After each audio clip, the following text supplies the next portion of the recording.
It all started when I discovered a small, flashing black lens perfectly concealed behind the bathroom vent. My brother had planted the listening device in my apartment, hacked my bank account, and monitored my every move. But the real nightmare began when I went to report it to the police. Instead of protecting me, my parents chose their golden boy. My father actually sent me a video of him throwing my belongings into the fire. They thought they had defeated me. They thought he had won.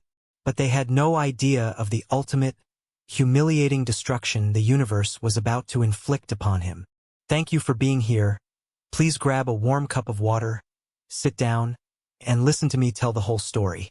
Growing up, my house never truly felt like a home. It felt much more like a corporate boardroom where affection was entirely conditional, measured strictly by your latest achievements, your grades, and eventually your salary. My name is of no real consequence now, mostly because I have spent the last several years completely reinventing who I am from the ground up. But to understand how my entire life was systematically burned to the ground by the very people who were supposed to protect me, you need to understand the toxic, deeply ingrained dynamic of my family. I am a man in my early 20s. I am a visual arts major who has always preferred a quiet, simple life. I spend my days sketching charcoal landscapes, building a design portfolio, and keeping my head down. I like minding my own business. I have never asked my parents for a handout. My older brother, David, was the exact polar opposite. David was the golden child, the impossible standard by which every single one of my perceived failures was brutally measured. He is a computer engineer in his late 20s, and to call him driven would be the understatement of the century. He is the kind of guy who wakes up at 5 in the morning every single day, goes for a punishing 10-mile run in the freezing rain, drinks a protein shake that smells like wet dirt, and then spends the rest of his waking hours reminding everyone around him exactly how productive and superior he is. He is intensely type A. He is a brutal, unforgiving perfectionist who pushes himself to the absolute brink and fully expects everyone else in his orbit to do the exact same thing. In the traditional, financial sense, he was wildly successful. He had a massive 6-figure salary. He had just landed a massive promotion at a prestigious tech firm, and my parents treated him like a living, breathing deity. To my deeply conservative, appearance-obsessed parents, David was the ultimate return on their investment. Every Thanksgiving, every Christmas dinner, every Sunday afternoon phone call was dominated by the topic of David. They constantly bragged about him to their friends at the country club and their congregation at church. They boasted loudly about how the massive college fund they had poured into his education had shaped him into a titan of industry. They looked at him and saw their own legacy secured. Me? I was the black sheep, the disappointment. My parents tolerated my art, but they never, ever respected it. To them, art was a mildly amusing hobby you do on a Sunday afternoon, not a way for a grown man to make a living and secure a future. And David made sure to remind me of that glaring difference every single chance he got. He had an overblown ego and a god complex that could fill a football stadium. He was the kind of deeply arrogant guy who watched the movie Fight Club and entirely missed the point, genuinely thinking Tyler Durden was a genius role model rather than a cautionary tale. Our relationship was built entirely on a foundation of simmering, passive-aggressive hostilities. He deeply resented the fact that I didn't want to be exactly like him. I didn't ask for his unsolicited advice on the stock market. I didn't care about his expensive new tech gadgets, and I flat out refused to let him dictate the terms of my life. Whenever we had a family dinner, the routine was always the same. He would corner me in the kitchen or the living room. He would grab my private sketchbook off the counter without asking, flip through my deeply personal drawings with a condescending, tight-lipped smirk, and tell me I was wasting my potential. He literally had the step-by-step, multi-year plan drawn up in his head for me. He wanted me to drop my art major immediately, switch to an engineering degree, and let him completely mold me into a miniature, obedient version of himself. When he brought it up, my jaw would clench so hard my teeth ached. I would tell him firmly to back off and mind his own business. He would just laugh. It was that arrogant, sharp, dismissive laugh of his, and he would call me soft. It usually ended with me going extremely low contact with him for weeks at a time, until my mother would inevitably guilt-trip me into answering his calls again to keep the peace. Keep the peace. That was my family's absolute favorite phrase.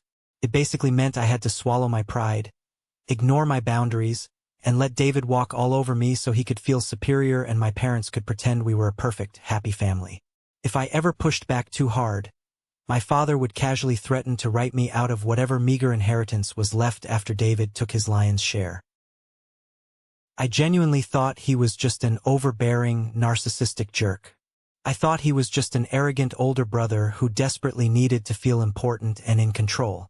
I had absolutely no idea that beneath that polished, successful, wealthy exterior was a deeply disturbed, controlling monster who viewed me not as an independent human being, but as a piece of property he needed to manage. The warning signs were all there, flashing bright red, but I ignored them. I assumed my quiet life in my small, off-campus apartment in California was entirely my own. I paid my own rent with a grueling part-time job and a few academic scholarships. I bought my own cheap groceries. I had my own laptop, my own small circle of friends, my own private world. I was completely, blissfully oblivious to the terrifying fact that the walls of my privacy had already been completely torn down. David wasn't just criticizing my life from afar anymore. He was walking around inside it. He was wearing muddy boots in my mind, examining every single piece of my private existence. And the truly terrifying part is, his twisted brain genuinely believed he had the absolute right to do it. The nightmare didn't start with a massive explosion or a dramatic confrontation. It started with a simple phone call on a random, rainy Tuesday afternoon. I was sitting at my small, scratched kitchen table, eating a cheap turkey sandwich, listening to David ramble on speakerphone about the incompetent junior developers on his latest corporate project. I usually just put the phone down, let him talk at me, and hummed in agreement while I worked on my art. Then he made a joke. It was a throwaway, sarcastic comment, meant to be witty and cutting. He made a highly specific, mocking remark about a digital drawing I had been working on for the past 3 days. It was a dark, brooding, charcoal-style sketch of a broken clock tower surrounded by dead trees. My hand froze entirely over my drawing tablet. The stylus slipped from my fingers and clattered loudly against the plastic desk. I felt a cold, sharp chill wash directly down the back of my neck, raising the hairs on my arms. I had never posted that drawing anywhere. I hadn't uploaded it to any public forum. I hadn't saved it to any shared cloud service. I hadn't emailed it to a professor. I hadn't even shown it to my closest friends. It existed purely and solely on the local hard drive of my physical laptop, which was sitting exactly 3 feet away from me. "What did you just say?" I asked, my voice suddenly sounding tight, thin, and entirely unrecognizable to my own ears. He casually brushed the question off, seamlessly transitioning back to complaining about the lease on his new luxury car. But my heart was suddenly pounding violently against my ribs, a heavy, frantic rhythm. After I quickly made an excuse and hung up the phone, I sat in absolute, suffocating silence in my empty apartment, staring blankly at my glowing laptop screen. My mind raced at 1,000,000 miles an hour, desperately trying to find a logical, rational explanation. Maybe he saw it over my shoulder the last time he visited my apartment a month ago? No, that was impossible. I literally started drawing the clock tower 3 days ago. Then another memory hit me like a physical punch straight to the gut. A week prior, David had made a weird, offhanded, mocking comment about a guy I knew from one of my art history classes. In his mocking comment, David used a very specific, unique phrasing. It was the exact word-for-word phrase I had used to describe that guy in a private, direct message to my best friend on Discord. A completely private, encrypted, secure chat that no one else in the world had access to. I felt a sudden, violent wave of nausea hit the back of my throat. My hands physically shook as I pulled my laptop closer. I know very little about the deep technical side of computers. I am an artist, not a software engineer. But I knew how to use Google, and I knew when I was being hunted. I immediately downloaded the strongest version of Malwarebytes I could find, running a deep, full system scan. I sat there sweating profusely, my knee bouncing nervously against the desk, watching the green progress bar crawl agonizingly across the screen. After 45 minutes, the result popped up. Came up completely clean. 0 threats found. No viruses. No Trojans. I exhaled a long, shaky breath. Maybe I was just losing my mind. Maybe the stress of midterms and working late shifts was causing me to hallucinate connections that weren't there. But the heavy, sinking gut feeling wouldn't leave me alone. My instincts were screaming at me to keep digging. I logged into my primary Gmail account, clicked on the security settings, and navigated to the recent login activity page. My stomach dropped completely into my shoes. The blood rushed from my head, leaving me dizzy. There it was, staring back at me in black and white text. An unfamiliar IP address, tied to a completely different computer model and a location 3 towns over, had been logging into my personal email multiple times a day, every single day, for the past week. I quickly checked my mobile banking app. Same exact thing. I checked my university student portal. Same thing. Someone had been casually walking through the most sensitive, private corridors of my digital life like they had the master keys to the building. I grabbed my cell phone and dialed David's number. My blood was absolutely boiling with a rage I had never felt before, but beneath that blinding anger was a thick, heavy, suffocating layer of pure terror. He picked up on the second ring, sounding utterly relaxed. "Did you hack my computer?" I demanded, not bothering with a greeting, my voice trembling violently with raw rage. There was a brief, heavy pause on the line. I could hear him breathing. Then he laughed. It wasn't a nervous laugh caught off guard. It was a booming, genuine, deeply amused chuckle. "Hack is such an ugly, dramatic word, little brother," he said smoothly, his voice dripping with condescension. "I simply set up some standard remote access protocols to your laptop the last time I was visiting your apartment. I'm just keeping a close eye on things." I squeezed my eyes shut, feeling the room spin. "You what? You secretly installed remote access to my personal computer? Are you completely insane? Calm down and stop being so emotional." He sighed loudly, sounding genuinely annoyed that I wasn't appreciating his brilliant intervention. "You're disorganized. You're wasting your potential on these stupid drawings. I told you repeatedly, I have a plan for you. I need to closely monitor your progress to make sure you aren't throwing your life away. Honestly, people today have absolutely no reasonable expectation of privacy anyway. You should be on your knees thanking me for caring enough to intervene. I noticed you haven't been checking your class schedule regularly, so I went ahead and made sure to set up some calendar reminders for you." I gripped the edge of my desk so hard my knuckles turned stark white. I couldn't pull enough air into my lungs. "You're reading my private messages. You're actively looking at my bank account. You're watching my art in real time. I have access to absolutely everything," he stated firmly, laying it out as a simple, undeniable, objective fact of life. "Every single file, every private chat, every password you type. It is entirely for your own good. Someone in this family has to mentor you before you end up on the street." I slammed my thumb down on the screen, ending the call instantly.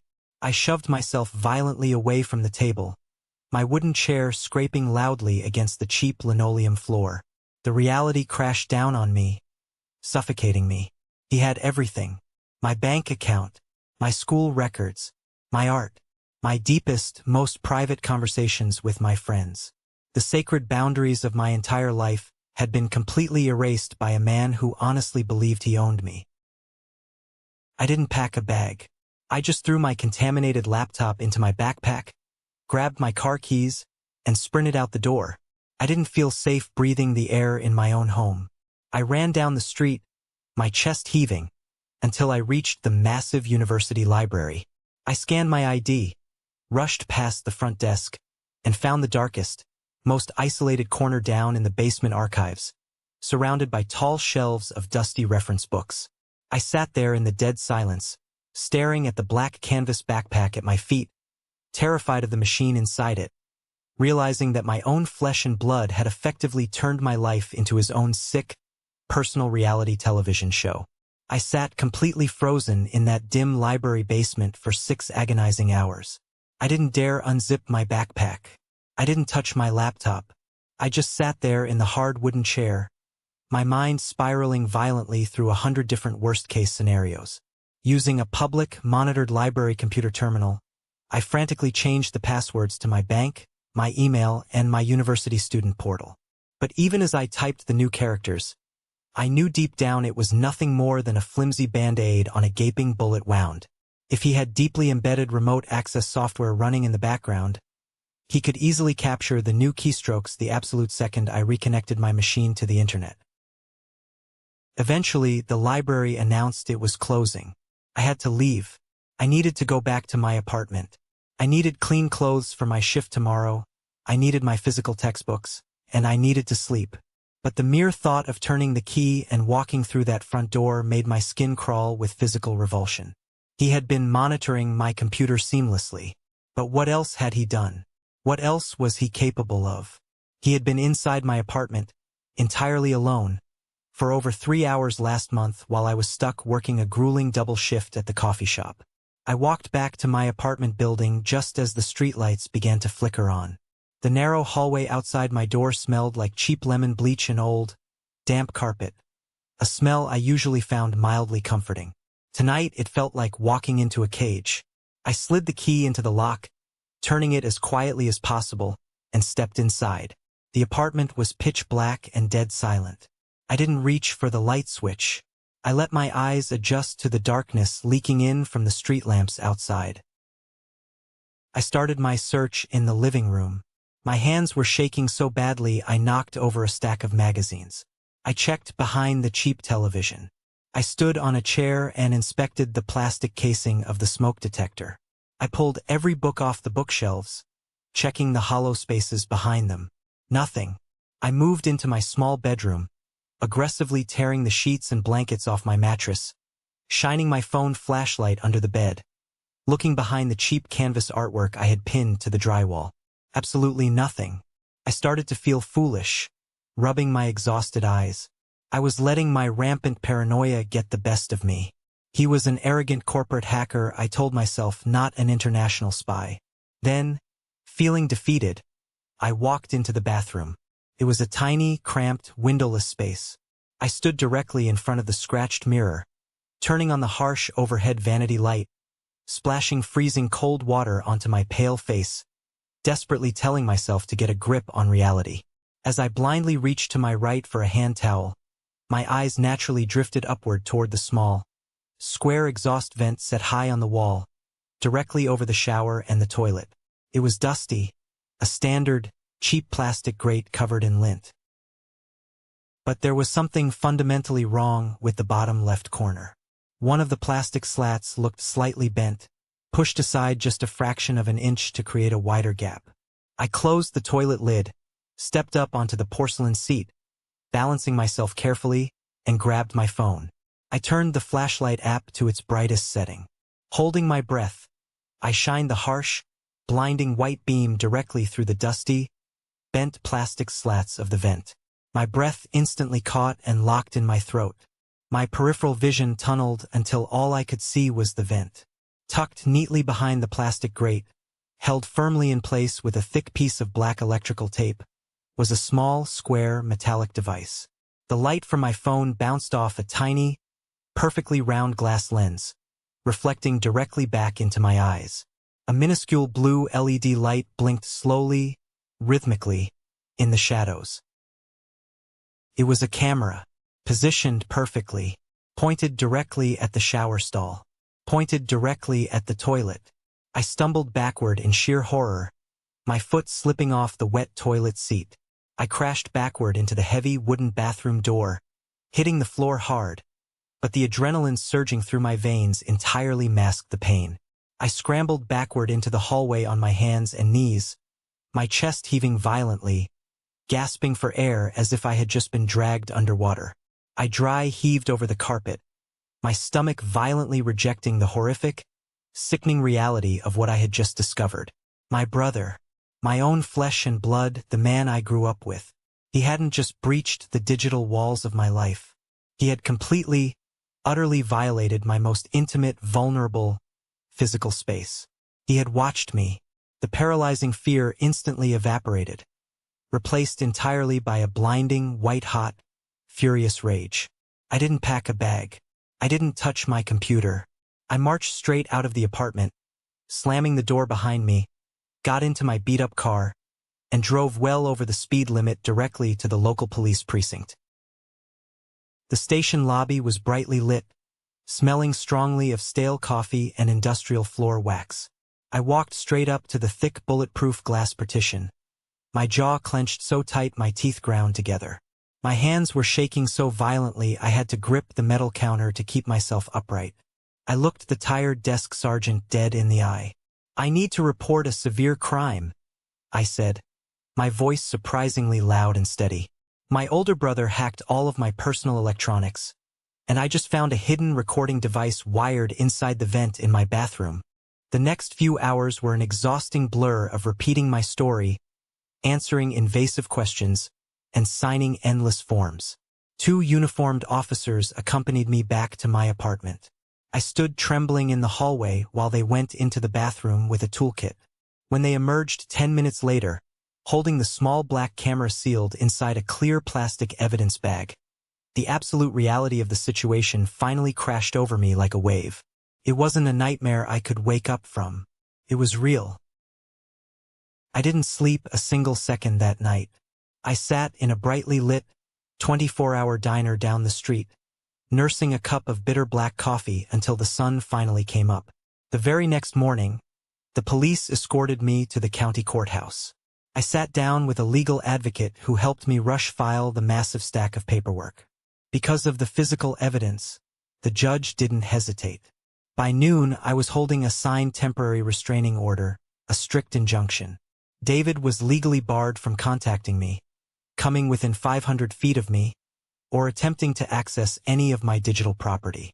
The police informed me they had opened an active, serious investigation into the cyberstalking and the hidden camera, which carried potential federal weight. I walked out of the heavy glass doors of the courthouse feeling a strange, hollow mix of total exhaustion and undeniable triumph. I had finally stood up for myself. I had drawn a hard, legal line in the sand. I assumed the justice system would work quickly. I assumed my parents, once they heard the undeniable truth and saw the official police reports, would be horrified and rally behind me. I assumed this was the end of the nightmare. I was so incredibly, stupidly naive. I didn't realize the actual war hadn't even started yet. The fragile illusion of safety I had built for myself shattered exactly 4 hours after David was legally served with the restraining order at his corporate office. I was sitting on the worn fabric couch in my friend's living room.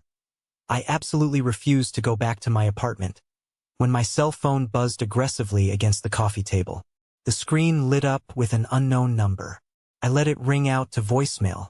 2 minutes later, another unknown number popped up, then another. I unlocked my phone, my thumb hovering over the screen, and listened to the first voicemail message. It was David.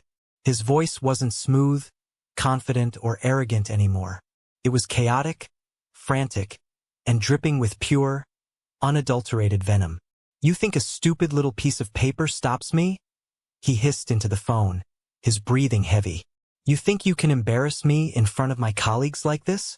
You are absolutely nothing without me. You're a pathetic, starving artist playing the victim card. I am going to ruin your miserable life. I am going to dismantle every single thing you have." He chose to immediately, blatantly, and aggressively violate a strict court order within hours of receiving it. His massive ego simply could not comprehend or accept the fact that I had successfully defied his control. I didn't hesitate or try to reason with him. I immediately called the detective handling my active case, played the voicemail over the phone, and forwarded the audio file directly to her inbox. By 8 o'clock that evening, David was officially arrested. According to the detective, they pulled him out of his high-rise luxury apartment, put him in handcuffs, and threw him into a holding cell for the night. He was facing immediate misdemeanor charges for violating the injunction, which would sit right alongside the far more serious pending federal implications of the hacking and the hidden camera. Sitting on that couch, I felt a brief, powerful surge of relief wash over my exhausted body. He was literally behind bars. He couldn't hurt me tonight. The system was actually protecting me. Then, exactly 10 minutes later, my phone rang again. This time, the caller ID wasn't blocked. The screen clearly displayed Mom. I answered the phone instantly, my heart aching with a desperate, childlike need. I needed my mom right now. I needed my parents to tell me they loved me, that they were horrified by the monstrous things their eldest son had done, that they were driving down to get me and make sure I was safe. Mom! I whispered, my voice cracking under the emotional weight of the last 48 hours. You disgusting, ungrateful little liar, she screamed into the receiver. The sheer volume, the absolute hatred, and the raw disgust in her voice were like physical blows. I violently flinched, pulling the phone away from my ear. Mom, wait. Please just listen to me. I will not listen to another word from you, she shrieked, her voice echoing in my quiet room. Do you have any idea what you've just done? The police came to David's office. They dragged him out in handcuffs in front of his boss. You are actively ruining his career. You are trying to destroy his entire life simply because you're a failure and you're jealous of him. Jealous? I yelled back, the dam finally breaking as hot tears spilled over my cheeks. He put a hidden camera in my bathroom vent. Mom, the police found it. They took it in an evidence bag. He hacked my bank account. He was trying to help you. You idiot. My father's deep, booming voice suddenly erupted over the speakerphone. He had been listening on the other line the entire time. You are completely out of control. You're failing at life, you have no future, and your brother generously stepped up to guide you. And exactly how do you repay him? By running to the cops and making up psychotic, dramatic lies about cameras to ruin his reputation. It's not a lie. I have the police report. The police have the physical camera. I screamed, my throat burning raw, begging them to hear the truth. I do not care, my father roared back. The absolute, unshakable conviction in his voice stopped my heart dead in my chest. I don't care if there was a camera. I don't care what he did. He is your brother. You do not ever call the cops on your own family. You have shamed us. You have ruined this family's name. You are not welcome in our home ever again. As far as we are concerned, you are no longer our son. Click. The line went dead. I sat completely paralyzed on my friend's couch, the phone slipping from my numb fingers and tumbling onto the floor. They didn't care. They literally openly admitted they did not care that my brother had committed a severe, perverted, violating crime against me. In their deeply twisted eyes, the only actual crime committed was me exposing their perfect, high-salary golden boy to the public. Their obsession with their pristine image, their absolute worship of David's success and money, had completely blinded them to his monstrous behavior. I honestly thought that was the absolute rock bottom. I thought being verbally disowned and abandoned by my own parents in my darkest hour was the worst pain a human being could possibly feel. But the very next morning, my father made absolutely sure to twist the knife until the blade broke off entirely inside my chest. I woke up on the couch to a video message sent directly from my dad's cell phone number. I opened the message with trembling hands, dreading what I was about to see. The shaky cell phone video showed my parents' large suburban backyard. My father was standing directly next to a large, rusted metal burn barrel. Bright orange flames were licking aggressively up over the top edge, sending thick black smoke into the sky. My mother was standing rigidly in the background, her arms crossed, her face set in absolute stone. Since you want to act like a complete stranger and call the cops on your family, you don't need to keep your trash in our house anymore, my father said directly to the camera, his face twisted in an ugly, hateful sneer. He reached down to the grass and picked up an armful of items. I recognized them instantly, and a sob caught in my throat. It was my stuff, the personal things I had safely left behind in my childhood bedroom when I moved out. He casually threw my old, signed high school yearbooks directly into the fire.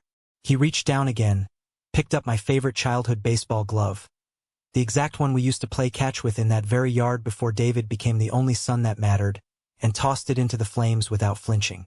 Then, He picked up a thick stack of my old sketchbooks, years and years of my early artwork and memories, and violently shoved them down into the roaring fire with a metal pitchfork.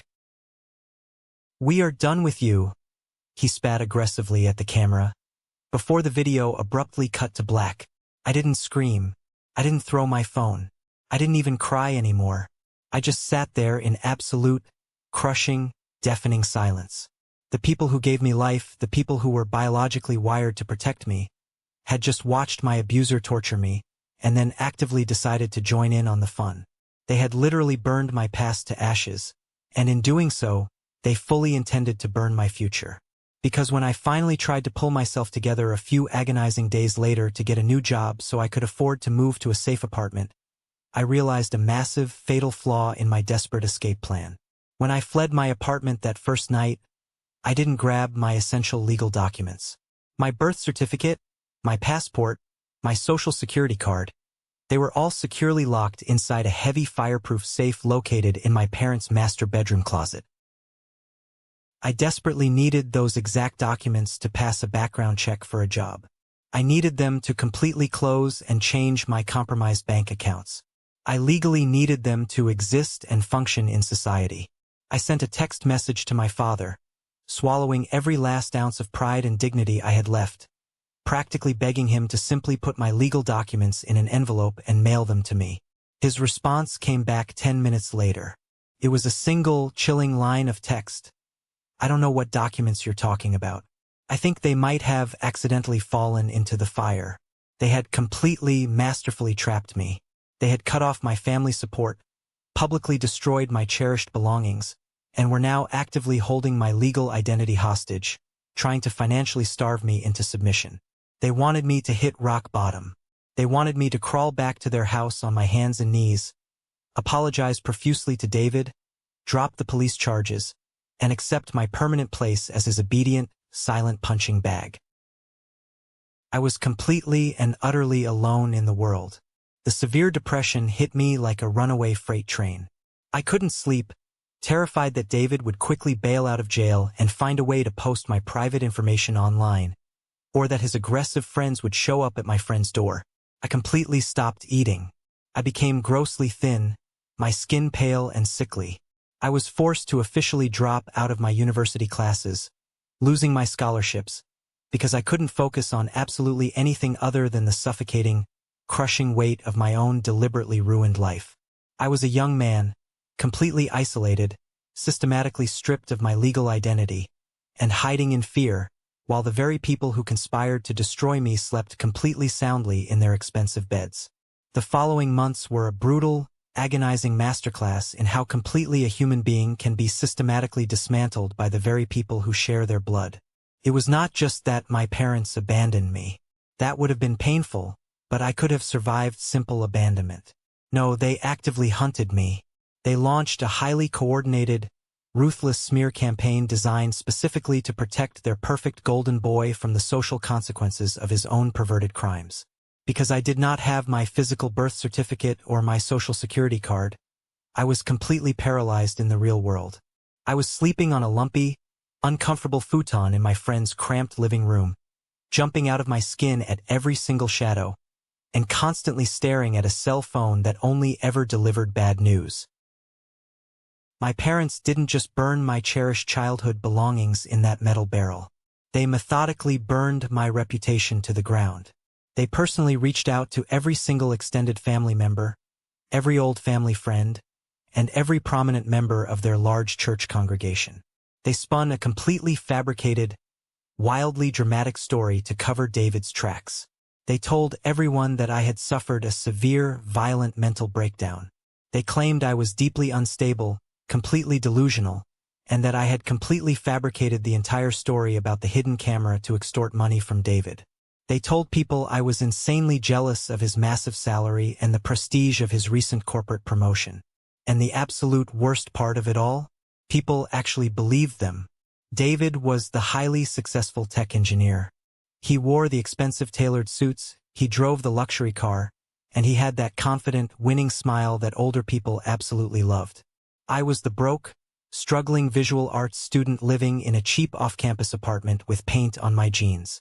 To the outside world, my parents' lie made perfect, logical sense. Why would a wealthy, successful professional risk his entire lucrative career to spy on his younger brother? It didn't make sense to them, so they immediately chose the easier narrative. They chose to believe the black sheep had finally gone completely crazy. The harassment started slowly, but it escalated with terrifying, aggressive speed. I started getting phone calls from unlisted numbers at all hours of the night.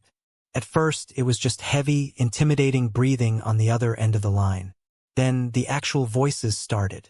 People I had known since I was a little kid, people who used to come over for Sunday barbecues and holiday parties, were calling me to call me a liar, a sociopath, and a complete disgrace to my family name.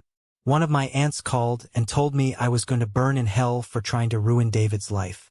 I had to physically block dozens of numbers every single day, but they just kept finding new ways to reach me. They wanted to punish me. The daily stress was physically eating me alive. I couldn't hold down any solid food. My stomach was in a constant, tight knot. I lost 15 pounds in 3 weeks. My clothes hung off my frame like cheap rags. My eyes had deep, dark purple circles under them from lack of sleep. I looked exactly like the sick, unstable, crazy person my parents were telling everyone I was. But the absolute, crushing blow came directly from the justice system. I had placed all my faith in the police. I had the physical camera evidence. I had the threatening voicemails saved on my phone.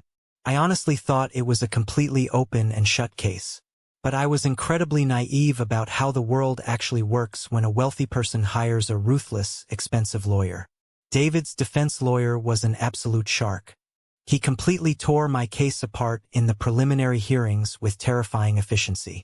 He smoothly argued to the judge that the remote access software on my computer was installed with my explicit verbal consent months ago for routine, maintenance purposes.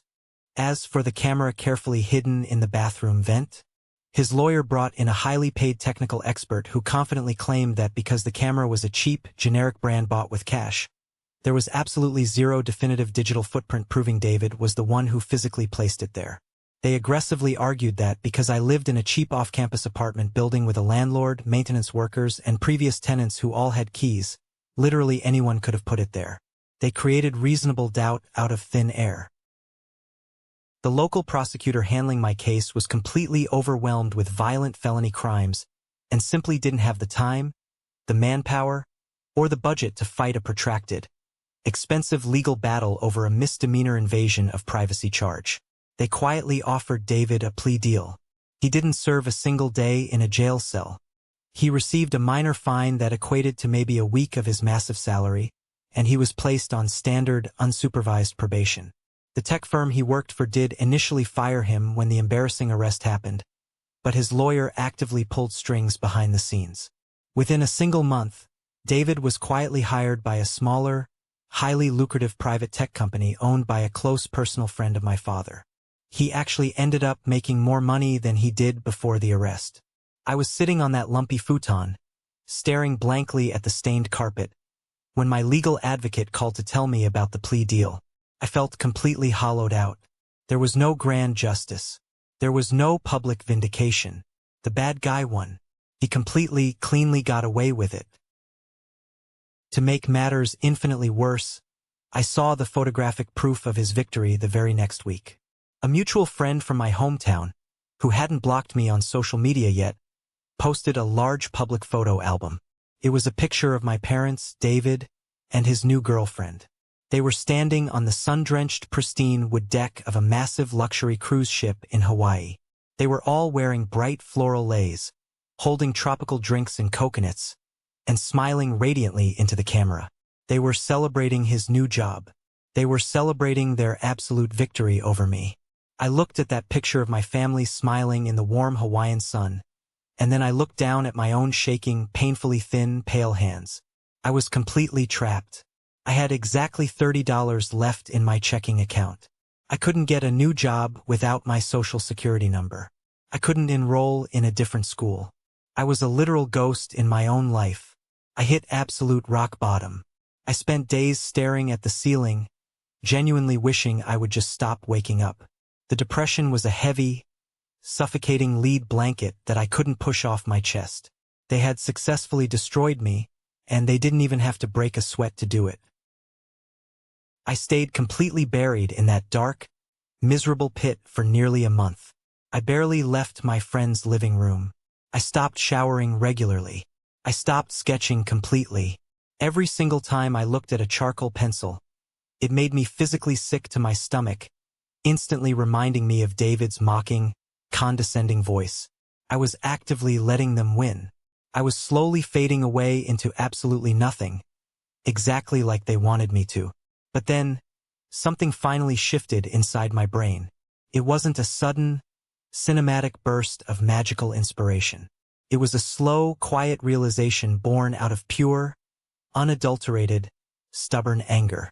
I woke up one morning, dragged myself into the bathroom, and looked at my hollow, dark-circled eyes in the mirror. I saw a victim staring back at me, and suddenly, I felt a tiny, hot spark of pure rage ignite deep in my chest. Why was I the one hiding? Why was I the one starving on a borrowed couch while the man who violated my privacy and hacked my life was drinking expensive cocktails on a luxury cruise ship? That anger was the absolute best thing that could have happened to me. It gave me immediate, burning fuel. I realized that sitting around waiting for the universe to hand me justice was a completely useless, pathetic strategy. If I wanted my life back, I had to physically take it back from them with my own two hands. I couldn't rely on the police, I couldn't rely on my family, and I couldn't rely on the broken legal system. I only had myself. My very first, absolutely critical mission was reclaiming my legal identity. Without my government documents, I was nothing. I spent hours at the public library, aggressively researching the exact, painfully specific bureaucratic steps required to replace a social security card and a birth certificate when you have zero secondary identification. It was an absolute, terrifying nightmare of government red tape. I found out I needed a certified medical record or a stamp school transcript to prove my identity to the county vital records office. I put on my worn-out sneakers and walked 3 miles in the freezing rain to my university's registrar office. I stood dripping wet at the wooden counter and calmly explained my situation to the older woman working there. Her name tag said Margaret. She had kind, tired eyes and reminded me of the mother I used to have before everything went dark. I didn't give her the dramatic, bloody details of the camera and the hacking. I just told her my family had maliciously destroyed my documents and I was desperately trying to start over. For the first time in months, someone actually looked at me with genuine human empathy. Margaret didn't ask invasive questions. She didn't judge my wet clothes or my thin frame. She simply nodded, typed rapidly on her keyboard, and printed out a fully certified, officially stamped copy of my university transcript and my student ID profile. She slipped it into a crisp manila envelope and handed it to me. "Good luck, honey," she said softly, offering a sad smile. "Don't let them keep you down." That small, simple act of kindness completely broke me. I cried in the empty hallway of the administration building, but they were hot tears of profound relief. I finally had a piece of ammunition. Armed with that certified transcript, I took a 2-hour, bumpy bus ride to the County Vital Records office the very next morning. I waited in a hard plastic chair in a crowded room for 4 agonizing hours. When my number was finally called, I presented my case to the clerk. It took 3 different supervisors, a lot of explaining and verifying my student records, but by the absolute end of the day, I walked out of those heavy glass doors holding a newly printed, officially certified copy of my birth certificate. 2 weeks later, utilizing the new birth certificate and my certified school records, my brand new social security card arrived in the mail at my friend's apartment. Holding those small, fragile pieces of paper in my hands felt exactly like holding a winning lottery ticket. They weren't just government documents. They were the physical keys to my absolute freedom. They represented the undeniable fact that I was officially a recognized human being again. I didn't need my parents. I didn't need their permission to exist or their money to survive. The very next day, I walked into a busy local diner down the street and applied for a job as a line cook. The manager took one look at me and hired me on the spot. It wasn't glamorous. It was incredibly hard, sweaty, exhausting, back-breaking work. I stood over a hot grill for 10 hours a day. I came home smelling like old grease and burnt onions every single night, my feet aching terribly and my hands covered in small burns and blisters. But I didn't care at all. Every single paycheck I deposited into my newly secured, heavily protected bank account was a massive, undeniable victory against my family. I saved every single penny I made. I stopped eating out completely. I bought my clothes at cheap thrift stores. I lived like a disciplined monk for 6 straight months. And during those 6 months, I completely and utterly severed the final, lingering ties to my past. I walked into a cell phone provider, completely canceled my old phone number, and bought a cheap prepaid phone with a brand new, unlisted number. I aggressively deleted every single social media account I had ever created. I vanished completely from the digital world. As far as my family and their toxic church friends were concerned, I had simply dropped off the face of the earth. When I finally saved up exactly $3,000 in cash, I packed my few belongings into 2 canvas duffel bags. I hugged my friend tightly, thanking him for keeping me off the cold streets when I had nothing, and I got on a Greyhound bus heading east. I was finally leaving California. I was leaving the state where my parents lived, the state where David worked, the state where my entire life had been burned down. I stared out the dirty, smudged window of the bus as we crossed the state line, watching the familiar landscape disappear behind me. I felt a massive, heavy weight physically lift off my chest. The black sheep was finally gone, and he was never coming back. I ended up settling in a quiet, incredibly affordable Midwestern state. It was a place where absolutely nobody knew my name, nobody knew my history, and nobody cared about the dramatic, vicious rumors my family had spread back on the coast. The air felt cleaner here. The streets felt safer. The people actually smiled at you when you walked into a grocery store. Rebuilding an entire human life from absolute scratch is incredibly lonely at first. For the first few months, my entire existence consisted of my small, bare studio apartment, a cheap mattress on the floor, and the new job I managed to land. Because I finally had my legal documents and a clean background check, I applied for a junior graphic design position at a local, mid-sized advertising agency.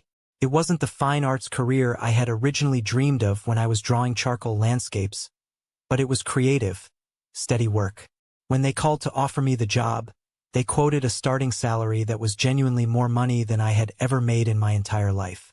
It was enough to easily pay my rent, buy decent groceries without checking the price tags, and finally start saving for a real future. Having a stable, safe, predictable routine was the exact medicine my shattered nervous system desperately needed. But the deep trauma of what my brother had done to me was still heavily rooted in my brain. For a long time, I couldn't take a shower without staring intensely at the bathroom vent, terrified I would see a blinking blue light. I couldn't open my laptop without a sharp spike of anxiety hitting my chest. The lingering paranoia was an incredibly difficult ghost to shake. So, my therapist helped me understand a brutal but necessary truth. I was entirely mourning the loss of a family that never actually existed in the first place. I was mourning an illusion. My parents were never going to be the supportive, loving protectors I desperately wanted them to be. They were deeply broken, shallow people who valued public status over their own child's safety. And David was a dangerous, calculating predator masquerading as a successful professional. Understanding that their horrific actions were a reflection of their own profound sickness, and absolutely not a reflection of my worth, was the key that finally unlocked my mental prison. As I healed internally, my external life began to beautifully flourish. I slowly started sketching again. Not dark, brooding charcoal drawings of broken towers and dead trees, but vibrant, colorful landscapes and bright character designs. I found my passion again. I also started pushing myself to meet new people. I joined a local weekend hiking group. I started attending a weekly figure drawing class at a community center downtown. Slowly but surely, I began to build a new circle of friends. One of them, a guy named Marcus who worked as a mechanic, completely changed my view on trust. These were people who liked me simply for who I was. They didn't care about my earning potential, they didn't judge my career choices, and they never, ever tried to control me. We would have loud, chaotic potluck dinners on Friday nights, sitting around my small kitchen table, eating cheap pizza and laughing until our ribs physically ached. When my beat car got a flat tire in the snow, Marcus and two other friends showed up within 20 minutes with a jack and hot coffee to help me fix it. When I was sick with the flu, one of them dropped off hot soup and medicine at my door without me even asking. I looked around my living room one evening, completely surrounded by these loud, funny, deeply kind people, and a profound, life-altering realization washed over me. This was my family. Blood does not automatically make someone your family. Blood is just a random biological accident. Real family is entirely about mutual respect, absolute safety, and unconditional support. I had spent 20 years trying to force a square peg into a round hole, begging for tiny scraps of affection from people who actively despised me. Now, I was sitting at a table full of people who actually chose to love me. I felt a deep, overwhelming sense of peace that I had never experienced in my entire life. I was happy. I was genuinely, undeniably, completely happy. I had a good job, a safe home where nobody was watching me, and a chosen family. The terrible nightmares completely stopped. I stopped checking my rearview mirror. I stopped looking over my shoulder. I had won the war, not by seeking petty revenge or fighting in court, but by successfully removing myself from their toxic battlefield entirely. I assumed my past was completely buried and that I would never hear the names of my parents or my brother ever again. But the universe, as it turns out, has a very dark, very specific, and highly ironic sense of humor. The final chapter of this story wasn't written by me. It was written by karma. 9 full, incredibly peaceful months had passed since I completely cut contact and moved across the country. My life was steady, secure, and wonderfully uneventful. It was a crisp, totally normal Tuesday morning. I was sitting at my desk at the design agency, drinking a hot cup of coffee and reviewing a new marketing campaign on my monitor, when my cell phone buzzed. I casually glanced at the screen. It was an email notification. My stomach did a sudden, violent drop. It was sent to a very old, secondary email address I had used back in high school for spam and junk mail, one I hadn't thought to delete because I simply never used it anymore. The sender's name was my father's younger sister, my aunt. I stared at the subject line for a full, agonizing minute before my finger moved to click it. It simply read, "Urgent family news." I took a slow, deep breath, bracing myself for another wave of harassment, another bizarre legal threat, or maybe another video of them burning something else I loved. I clicked open the email and read the short block of text. "I know you don't want to talk to anyone, but you need to know this. 3 weeks ago, David collapsed suddenly at his office. They rushed him to the hospital. He has been diagnosed with late-stage pancreatic cancer. The doctors say it's extremely aggressive and inoperable. He doesn't have much time left. Your parents are completely devastated. Please consider calling them." I sat perfectly still in my ergonomic office chair. The low hum of the air conditioner and the cheerful chatter of my coworkers in the hallway seemed to fade into total, ringing static. Pancreatic cancer. Terminal. David. We had absolutely zero family history of cancer on either side of our bloodline. David was a rigorous fitness fanatic in his late 20s who ran 10 miles a day, drank organic protein shakes, and treated his body like an absolute temple. It made absolutely no medical or logical sense. It was a complete, random, devastating biological anomaly. A death sentence handed down from the sky. I sat there and I actively waited for the wave of grief to hit me. I waited to feel the expected, culturally mandated sadness that you are supposed to feel when you find out your own older brother is dying. I waited for the heavy guilt to wash over me for not being there. But nothing came. The emotional well was completely, utterly dry. I felt absolutely nothing but a cold, quiet indifference. I didn't reply to my aunt's email. I didn't pick up the phone to call my parents to offer my condolences. I just deleted the email, permanently erased the message from my trash folder, and went exactly back to reviewing my marketing campaign. My workday continued exactly as it had an hour before. 2 months later, In late April, another brief email slipped through the cracks to that same old address. It was from the same aunt. It was only 2 sentences long. David passed away last night in hospice care. The funeral will be on Saturday. He was dead. The man who had hacked my life, who had placed a camera in my bathroom to watch me shower, who had successfully convinced my parents to burn my belongings and hold my identity hostage, was permanently gone from this earth. Whatever highly coordinated campaign of harassment his buddies and my parents' church friends had been keeping up online immediately stopped. The moment they found out he was terminally ill, they entirely lost interest in trying to destroy me. They had to face the brutal, horrifying reality of watching their perfect golden boy wither away and die in agonizing pain. I obviously did not attend the funeral. I didn't send expensive flowers. I didn't send a sympathy card. I spent that exact Saturday hiking a beautiful mountain trail with Marcus and my new friends, breathing in the crisp air and laughing until the sun went down. A few weeks after the funeral, I received a thick, certified letter forwarded from my old address. It was from a corporate lawyer representing my parents. They were officially reaching out. With David gone, I was suddenly their only living child. The letter contained vague, overly formal language about wanting to reconnect and heal the past. But it also subtly mentioned the massive inheritance, the remains of his bloated college fund, and a life insurance policy David had left behind, heavily implying that if I came back into the fold, that money would eventually be mine. They honestly thought money could buy back the son they threw into the fire. They thought a massive inheritance could magically erase the fact that they chose a monster over their own flesh and blood. I took the lawyer's letter, walked directly into my kitchen, and dropped it straight into my trash can. I didn't even bother to shred it. I am not going to sit here and tell you that I am a perfect, saintly person. I am not going to lie to you and say that his cancer magically fixed all of my problems or that I am suddenly enlightened and full of forgiveness. But I will tell you the absolute, honest truth. When I found out he died, I was glad. I felt bad about having that dark thought for maybe a day or two, but then I stopped feeling guilty. I don't believe in karma in the traditional sense. I don't believe that good things only happen to good people, because the world is far too random and cruel for that. But in this one specific, highly isolated scenario, the universe stepped in and delivered the ultimate, brutal justice that the legal system refused to give me. The universe threw me one massive freebie, and I am going to appreciate it for the rest of my life.